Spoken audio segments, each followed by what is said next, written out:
Assalamualaikum warahmatullahi wabarakatuh. Jumpa kembali dengan Banyang Official. Oke, selamat sore semuanya teman-teman ya. Mudah-mudahan sehat selalu dan dimudahkan rezekinya. Amin. Oke, untuk kali ini ataupun sore hari ini kita mau nonton lagi, yaitu videonya Oppo 14 membahas tentang demo mahasiswa yang menolak RUU TNI. Nah, inilah penjelasannya langsung dari Papua ya, yang dimana di sana tempat dari TNI bertugas melawan OPM. Nah, ini ada penjelasan dan mari kita simak bareng-bareng. Oke, lanjut. Untuk videonya kita play. Memang betul yang ku bilang itu. Kalau mau tahu, kita tanya sama teman-teman atau saudara-saudara kita yang ada di Papua. Minimal telepon. Kalau ada ongkos terbang langsung ke Papua. Jangan tanya mahasiswa. Tersesat kalian nanti tersesat. Kalau orang ini cuma jago komentarnya. Biasalah, kalau sepak bola kan begitu, komentator selalu merasa lebih jago dari pemain.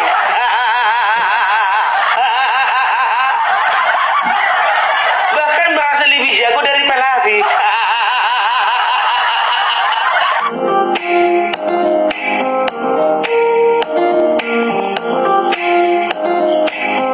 Beberapa hari yang lalu ketika demo RUU TNI di Malang, ya, dikabarkan 10 orang mahasiswa kehilangan kontak. Udah gimana nasibnya? Masih hidup. Tolong dulu kalau udah dapat kontaknya itu kasih tahu. Biar kami masyarakat ini jangan negatif thinking. Nanti dibilang diculik padahal buron.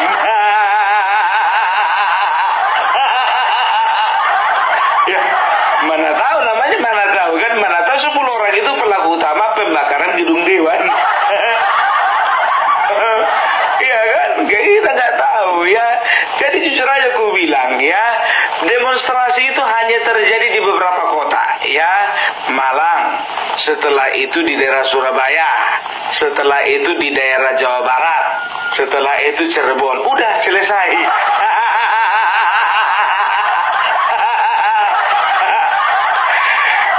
Di Kalimantan bersih, Sulawesi bersih, Sumatera bersih, di Papua apa lagi? Nggak kedengaran tuh. Di Sumatera Utara, Kota Medan nggak kedengaran.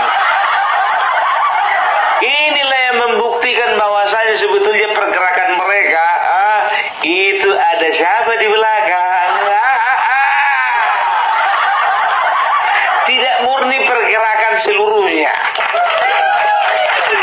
Coba, kalau memang betul-betul pergerakan mahasiswa ya yang didrive ya dengan semangat perjuangan ya, memikirkan rakyat, memikirkan bagaimana nasib bangsa ini ke depannya, semua bergerak.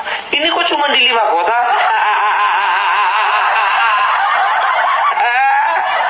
Aduh, banyak kali kayak kalian mengatasnamakan BEM Nusantara. Yang kalian lakukan pengerusakan.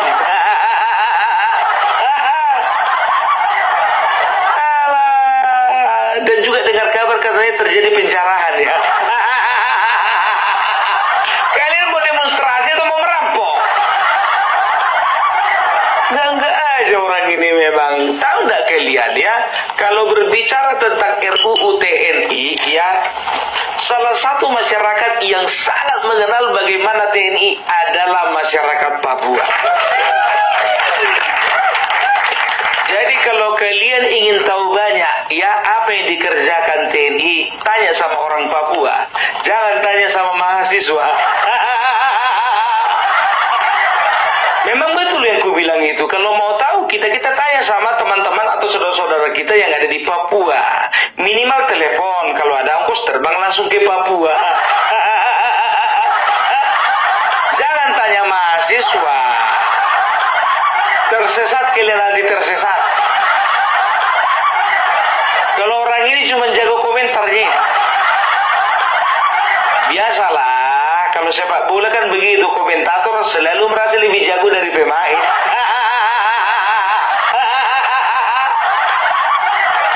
Bahkan merasa lebih jago dari pelatih. Jadi sekarang Opung Parbelak ingin bercerita dulu sama kalian, ya. Ada dua hal. Yang pertama berbicara tentang tugas dan tanggung jawab daripada prajurit, ya baik itu TNI Polri, ya di dalam menjaga keamanan masyarakat dan juga menjaga keutuhan NKRI di tanah Papua. Yang kedua, aku akan berbicara bagaimana kedekatan mereka dengan masyarakat. Kita yang pertama dulu, ya. Kalau berbicara tentang menjaga keamanan, itu nggak lepas dari yang namanya KKB, ya, kelompok kriminal bersenjata. Ternyata bukan cuma kelompok kriminal bersenjata yang ada di sana, tapi juga ada KKP, kelompok kriminal politik, kan begitu, ya. Aku kurang paham lah, karena aku kurang detail apa perbedaannya, ya. Jadi aku sering bertanya-tanya sama mereka, ya, Bang, aku mau nanya dulu nih, kenapa sih KKB itu kok nggak bisa langsung digempur aja, atau misalnya kok nggak selesai-selesai, begitu kan? Ternyata mereka bilang begini, Bang Opung, kalau bicara tentang KKB, ya, KKB itu bukan cuma satu kelompok, gitu loh, ya. Jadi KKB itu bukan kelompok besar, bukan. Tapi KKB itu kelompok-kelompok kecil, dan mereka punya nama, gitu loh, ya.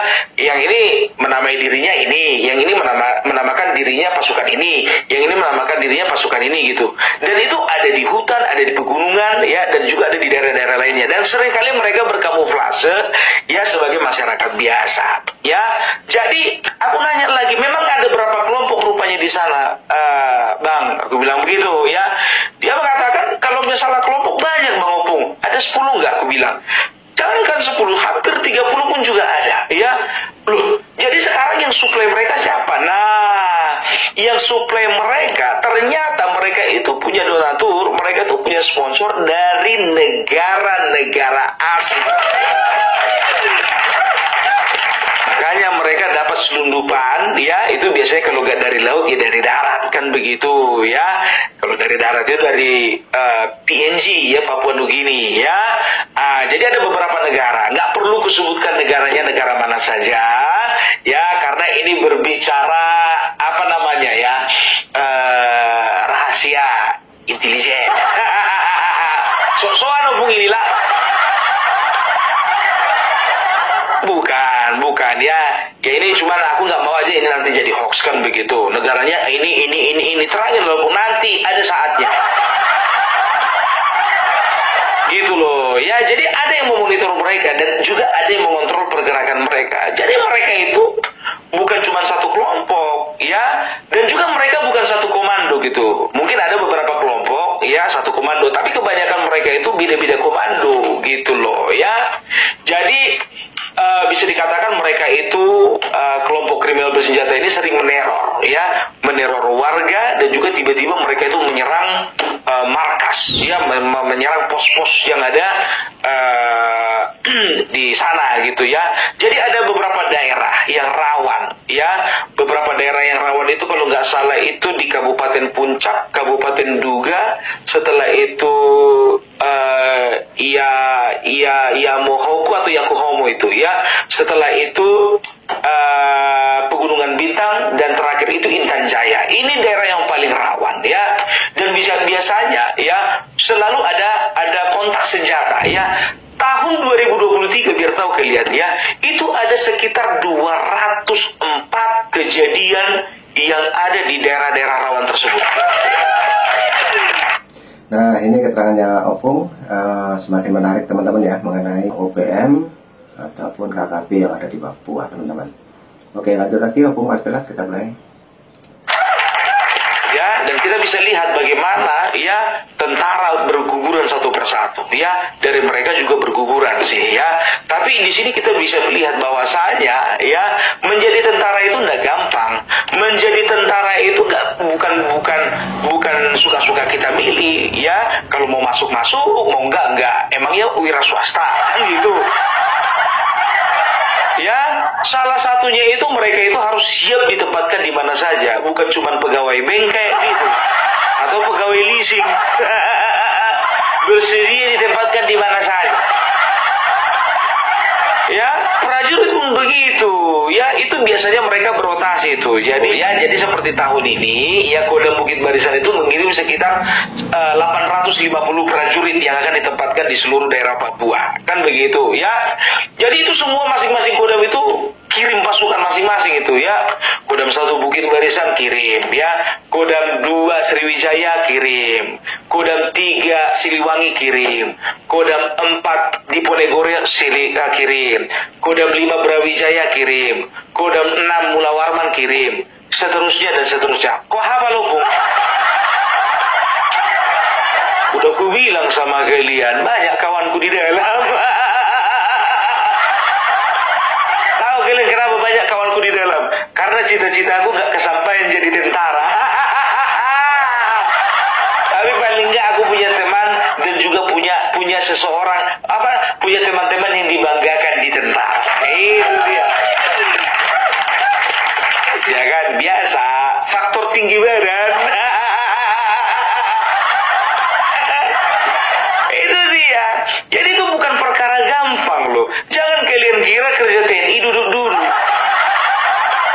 Makanya bukannya bilang apa, aku benci kali ketika revisi undang-undang TNI itu diprotes. Karena apa?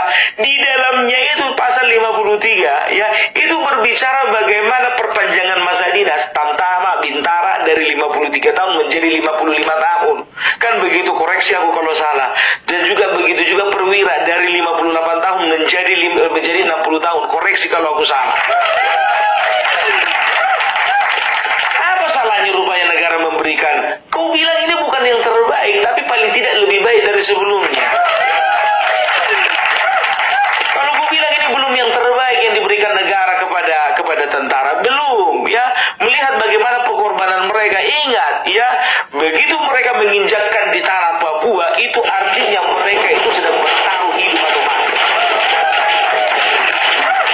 Jadi kalian harus mengerti itu. Oke, serius menanggung ini. Begitu larang aku dari konten beri sebelumnya itu.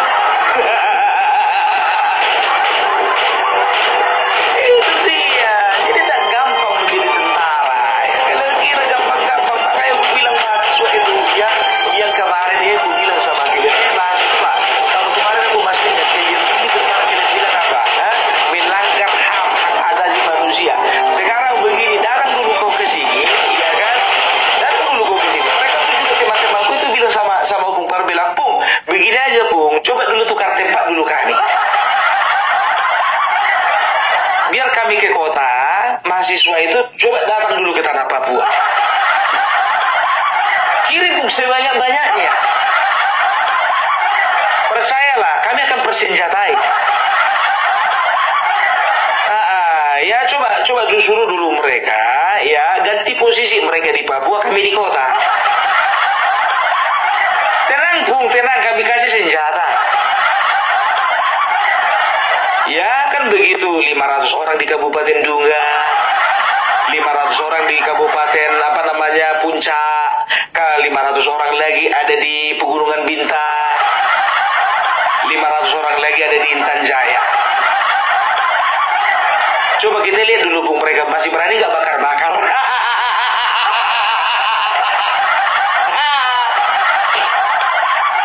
Itu dia, makanya aku bilang ya nggak gampang menjadi seorang prajurit.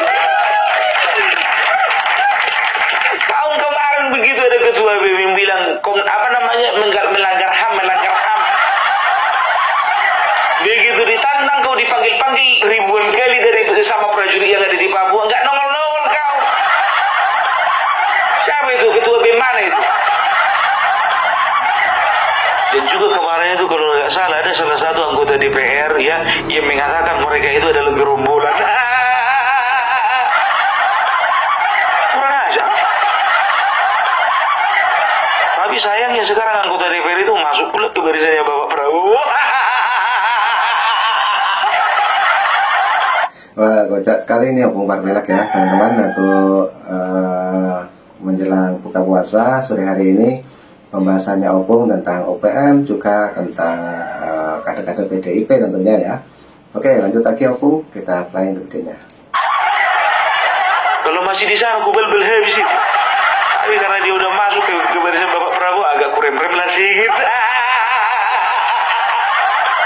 Siapa Bu? Akhirnya tengok aja di Google. Kau jangan bikin penasaran Bung siapa Bung, biar tahu kami. Ini sebagai informasi aja ya, jangan sakit hati kalian ya, mana tahu dia udah tua. Inisialnya aja ya, inisialnya aja ya. Inisialnya itu Effendi Simbolon. Bung, itu nama lengkap itu. Ya karena aku kasih tahu pun inisialnya pun juga kalian udah tahu kebanyakan. Itu makanya nggak ada penghargaan sedikit pun kepada prajurit. Begitu ditantang pindah tempat, ya kalian datang ke Papua, kami ke kota, nggak ada tanggapan. Itu dia ya, makanya aku bilang kemarin sampai ada ya seorang prajurit yang 2 tahun lagi akan purna tugas, tahu gak? Sampai menangis cerita lewat telepon dengan Opung Parbel. Sedih. Gitu loh. Dan aku tanya sama abang ini ya, aku nggak perlu sebutkan nama yang udah aku bilang kan, Bang, aku mau nanya Bang, abang tugas di sana dari tahun berapa? Aku tugas di sini dari tahun 2003 Bung. 2003 itu artinya udah 22 tahun Bang. Aku bilang begitu.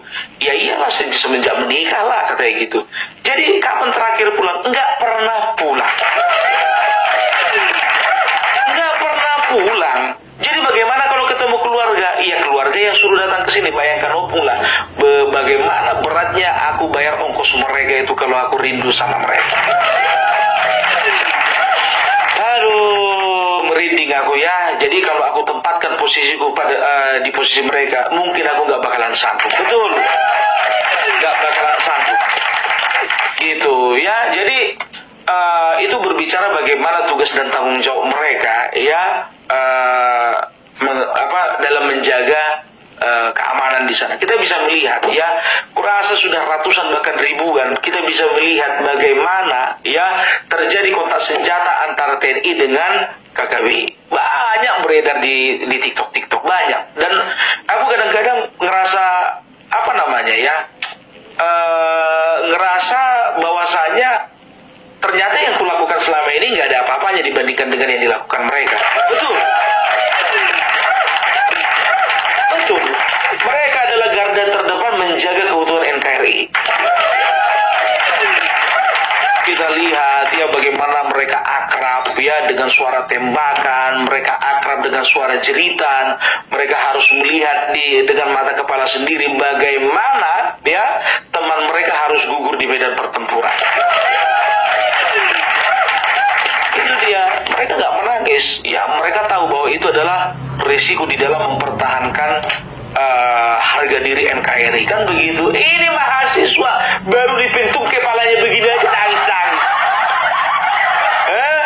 Sebarkan di media.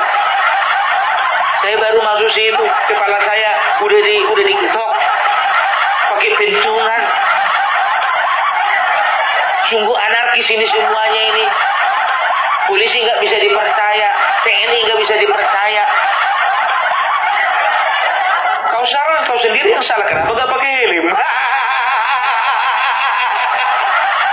Pakai helm kan kau aman. Mana tahu orang itu mau pakai helm mau nggak pakai helm? Yang penting dijaga keamanan. Kayak model helm memang harus diliwes mobilnya. Model-model cengeng kayak gitu, coba dulu kirim ke Papua, jangan kan dengar suara tembakan, suara petasan aja pun juga ngibrit orang ini.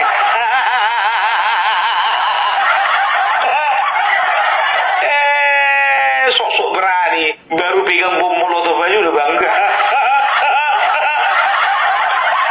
Iya kan? Yang di Jawa Barat itu baru pegang bom molotov, ya di Malang pun begitu juga, udah bangga. Coba dulu bawa bom molotov itu ke Papua. Nggak laku.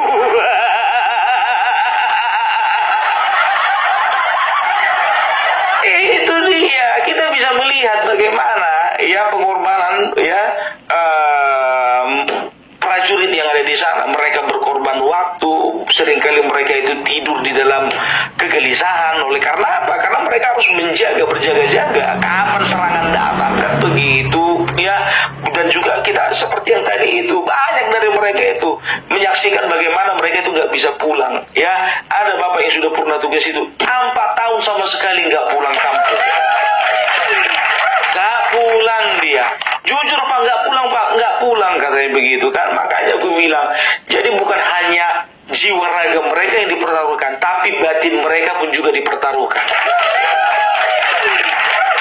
Ya, mereka itu tahu enggak kalian, negara nomor 1, keluarga itu nomor 2. Nomor 2. Itu makanya mahasiswa masih minta begini sama mamanya. Boro-boro korban untuk negara masih begini. Sosok protes kok masalah revisi undang-undang TNI. Lapet. Kalah apa? Ya kan, itu dia. Inilah dia orang-orang mahasiswa-mahasiswa yang kena doktrin. Doktrin siapa pun udah tahu lah kalian, doktrin siapa yang mereka terima sehingga otak mereka rusak. Sibukkan inisialnya lagi, Bung. Sibukkan inisialnya lagi, Bung.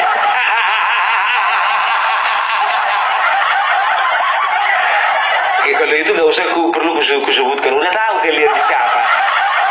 Sehingga mereka mempunyai daya berontak seperti itu. Ya itu berbicara bagaimana bapak-bapak di TNI prajurit ya menjaga keamanan ya. Sekarang kita berbicara mengenai kedekatan mereka. Tahu nggak kalian ya? Mereka itu bisa dikatakan ketika berdampingan dengan masyarakat, mereka itu anggap saudara. Aku seringkali melihat ya, baik itu di media sosial ya ataupun dengar testimoni dari mereka ya, bagaimana mereka itu menganggap orang tua di sana sebagai orang tua mereka, anak di sana anak mereka, ya kan, saudara di sana saudara mereka. Ya tapi kalau istri di sana enggak istri mereka juga, enggak lah, enggak boleh gitu. Karena orang dianggap anak sendiri boleh. Mama orang dianggap mama sendiri boleh, papa orang dianggap papa sendiri boleh, tapi kalau istri orang dianggap istri sendiri nggak boleh. Dan maaf dan bercanda dah, ya harus kayak gitu biar jangan ngantuk kita dah. Ya kan, jadi bisa kita lihat bagaimana kedekatan mereka. Dan seringkali, tahu enggak kalian ya, seringkali ini ketika mereka ya sedang ada di pos, bapak-bapak prajurit ini ya, seringkali tuh mama-mama sama bapak-bapak tuh bawa buah, bawa sayur, bawa hasil ternak seperti ayam, bebek, mereka tukar tuh sama beras. Kalau kau penasaran, kau bisa lihat tuh di TikTok ya. Jadi kalau kau lihat di TikTok tuh mereka tukar dengan beras, dengan mie instan ya, dengan makanan lainnya, kebutuhan pokok lainnya, kan begitu. Ada juga yang tukar dengan rokok. Tapi yang luar biasanya sebagian besar dari mereka enggak terima buah-buah dan sayuran itu. Udah, mama ini kau boleh bawa pulang sudah. Ini untuk anak saja nih. Mama, anak tidak perlu ini, mama bawa saja pulang ke rumah, di sini masih banyak.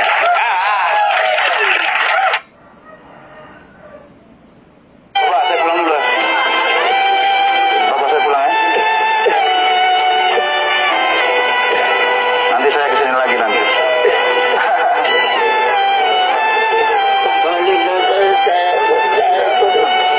Bapak mau ikut? Aduh, tidak bisa Bapak, karena saya sudah tidak kembali lagi toh. Ya. Iya. Habis sembahyang?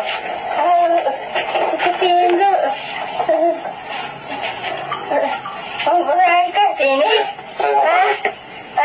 Saya mau balik. Saya mau pamit ya. Mau sekarang? Bukan ini sih. Saya balik ya. Sekarang Ya, sekarang saya mau pulang. 3 jam lagi saya sudah balik. Saya pulang ini ya. Saya siap-siap ya. Hari bukan sembahyang mandi.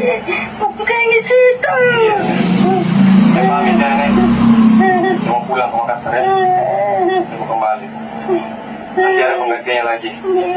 Kemana nih Iya. malah ketidur? Iya. Nanti abang ganti saya di sini nih ya. Siap-siap ya. Kata saya. Sampai jumpa ya Rambu di lain waktu. Rambu. Semangat semuanya. Peus. Alpeus.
Jadi satu seringkali terpengaruh dengan logat-logat Papua. Saya senang sekali dengan Papua ya. Hitam kulit, keriting rambut, aku Papua. Walau nanti langit terbela, aku Papua. Jadi salah satu mimpi Opung Parbela tuh saya kepingin sekali pergi ke Papua tuh, yang ketemu langsung dengan teman-teman yang ada di Papua. Ada sih ketemu beberapa orang ya kan, tapi kan lebih enak kalau misalnya kita ke sana. Aku kepingin sekali dipanggil, hei anak kok sini dulu. Mama, apa kabar mama? Puji Tuhan anak, Tuhan berkati. Bagaimana kabar? Terima kasih mama. Ada yang perlu dibantu? Anak, saya minta dulu kopu uang itu sekitar 10.000. Mau beli apa mama? Mama mau beli tusuk gigi. Untuk apa itu tusuk gigi mama? Anak kok kirim tadi banyak daging, ada sekitar 2 kilo. Itu mama masak tuh enak sekali, luar biasa. Terima kasih anak. Sekarang mama butuh uang 10.000 untuk beli tusuk gigi. Kopu uang kak? Sabar mama, tenang mama. Saya bukan cuma punya tusuk gigi, tapi saya juga rokok ini. Itu dia. Opung Parbela kau sebetulnya orang apa sih? Opung Parbela orang Jawa, orang Batak, orang Sunda, orang Papua, orang mana sih? Nusantara geng, Nusantara.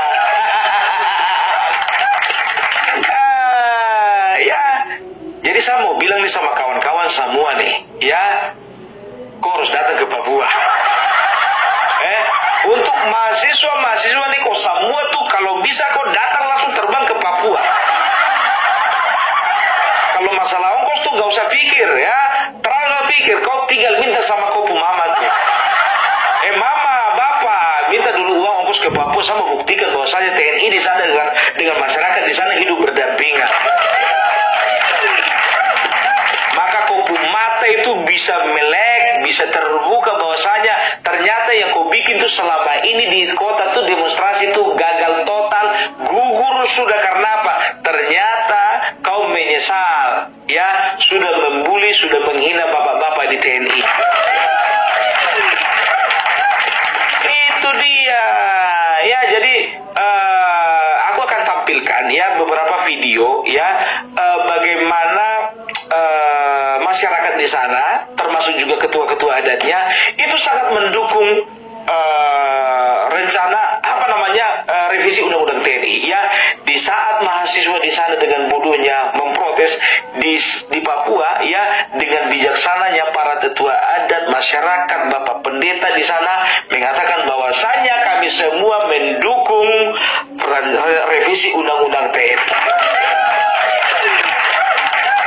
Mari kita saksikan.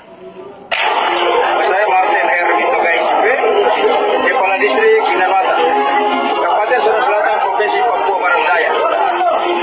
Saya bersama 9 kepala kampung, 5 tokoh tingkat distrik, dan seluruh warga masyarakat Distrik Kinarwata mendukung undang-undang TNI yang disahkan oleh pemerintah pusat. Karena kehadiran TNI bersama kami terlebih khusus di Distrik Kinarwata sangat baik, karena berkaitan dengan pembangunan baik itu pemerintah tetapi juga gereja. Bersama TNI, rakyat kuat.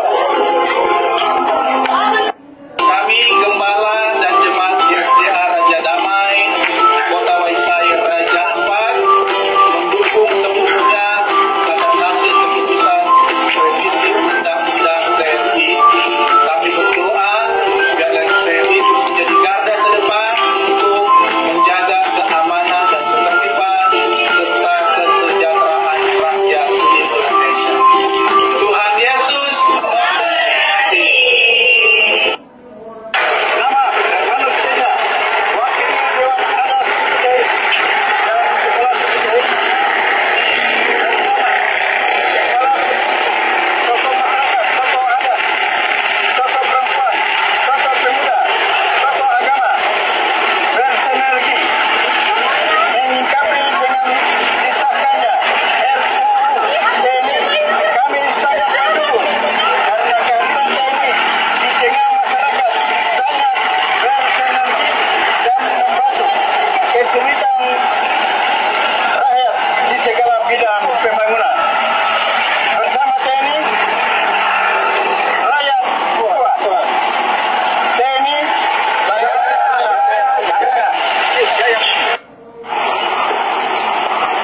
saya nama Icat Narakopo mendukung penuh atas disahkannya rencana undang-undang TNI. Bersama rakyat, TNI kuat. Selamat siang, nama saya Yunus Wirino, Ketua Lembaga Masyarakat Adat Karang Tambrau. Saya melihat persiapan DPR RI dan pemerintah pusat untuk mengesahkan rencana undang-undang TNI yang baru. Saya selaku ketua tim yang mewakili 4 suku besar di Kabupaten Tambrau sangat mendukung pengesahan undang-undang tersebut, karena ada untung demi menyelamatkan bangsa dan negara ini, dan yang kedua, TNI harus berjalan bersama-sama dengan rakyat. Itulah pentingnya dan undang-undang TNI sehingga menjaga negara kesatuan Republik Indonesia. Bapak Jalan Emberati selaku tokoh masyarakat Kinarwata mendukung RUU TNI yang telah disahkan oleh DPR RI dan menolak aksi demo dan tuntutan dari kelompok mahasiswa. Bersama TNI kita kuat. Udah pertanyaan dan segala macam. Itu loh, ini kalian sosok protes, kalian nggak tahu apa-apa kalian tentang bagaimana perjuangan prajurit, bukan hanya di Papua, mungkin juga di Aceh dan mungkin juga di tempat lain. Ya, sosok kalian apa? Ya, udah ku bilang sama kalian. ya kan? Entahnya kalian dulu sakit hati karena nggak bisa masuk tentara. Aku jujur saja aku bilang, aku sakit hati nggak bisa masuk tentara, tapi sakit hati sama tinggi badanku. Kalau masalah otak jangan ditanya. SD, SMP, SMA juara umum terus. Jalan-jalan kalian ke sekolah, aku tanya kalian, dia tanya kalian, Opung Parbelat, oh enggak Opung Parbelat nama aslinya. Kalian tanya, Yohanes Livingstone di sini kemarin juara berapa sih? Juara umum terus. Cuma nasibku aja tinggi badan segini. Nah kalian sakit hati kayak gitu, cara kalian mengekspresikan sakit hati kalian. Bodoh namanya itu. Ya, jadi itu dulu dari Opung Parbelat ya. Jadi aku harapkan dari kalian semuanya, kita semuanya ya, jangan pernah, udah stop lah. Masalah protes revisi undang-undang TNI stop ya. Jangan kalian politisir ke arah yang apa namanya yang enggak ya. Oke, jadi itu dulu dari Opung Parbelat. Salam NKRI harga mati. Nah, oke teman-teman, itulah mengenai OPM ataupun mahasiswa kemarin yang demo. Dan menurut Opung Parbelat tadi juga dijelaskan mungkin suatu saat ataupun bisa ditukar dengan TNI yang bertugas di sana dengan mahasiswa. Dan kemungkinan baru bisa merasakan betapa sulitnya mempertahankan NKRI teman-teman ya. Itu tadi juga dijelaskan oleh Opung Parbelat panjang lebar tentunya. Oke, jadi cukup itu dulu. Ambil hikmahnya. Assalamualaikum warahmatullahi wabarakatuh. Sampai jumpa.